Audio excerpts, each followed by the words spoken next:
Elle me dit, vous savez madame, j'ai le nom de la maladie. Et là elle me dit,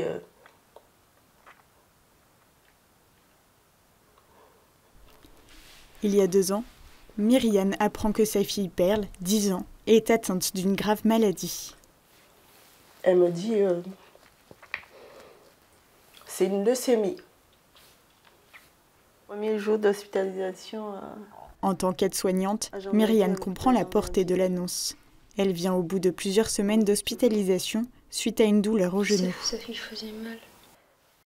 Je me suis mise à crier, à pleurer, de dire, j'avais une colère en moi. J'ai dit, mais Dieu, mais pourquoi moi? Pourquoi moi et pourquoi Perle?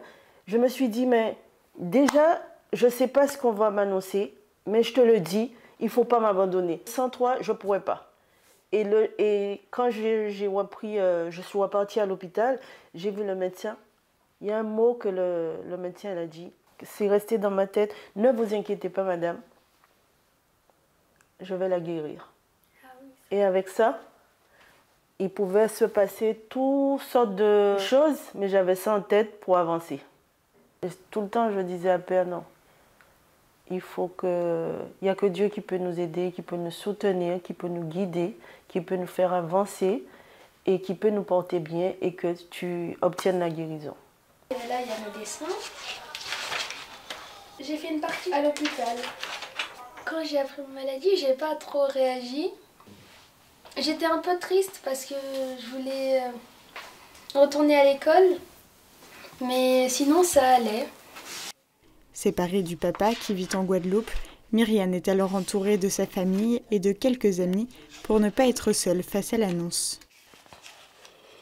Les amis, la famille sont venus et me disent bon, ben, ça va aller. Ça m'a fait du bien parce que les gens, ils me connaissent. Au début, il faut être entouré. Je ne me suis pas posé trop de questions. Je lui ai dit, on va avancer et petit à petit, on va voir comment ça se passe et comment... Non, je ne me suis pas posé trop de questions.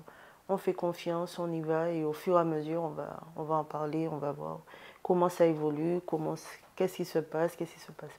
Force de la maman et force et aussi de Perle parce que la voir courageuse. Oui.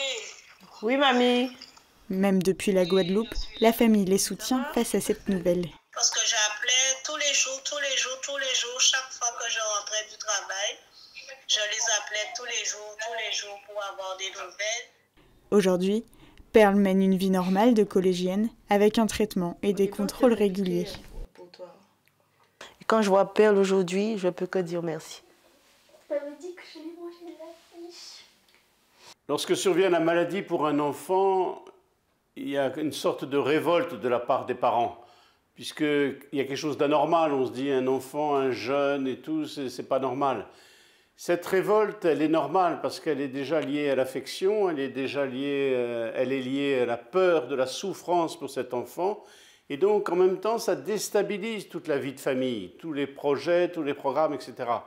Et c'est important à ce moment-là de pouvoir en parler, d'en parler à des proches qui, évidemment, manifesteront leur compassion, mais aussi qui viendront en aide. Et puis, pour des chrétiens, c'est important tout simplement de se confier à Dieu pour demander d'avancer, de grandir dans la confiance et dans l'espérance. Lorsque la maladie survient, elle est le signe de notre finitude, donc c'est de la faute à personne, donc on n'y est pour rien. Mais par contre, nous avons le devoir de venir en aide, d'accompagner, de soutenir le plus faible, là en l'occurrence c'est l'enfant, pour lui permettre de passer le cap et aussi d'entourer la famille pour que ce moment-là ne soit pas vécu comme un drame où tout s'effondre, mais aider dans cette difficulté à trouver l'équilibre, car il faut penser aussi aux frères et sœurs, il faut penser à l'époux, à l'épouse. Et donc c'est essayer de trouver la lumière dans ce qui paraît être un orage.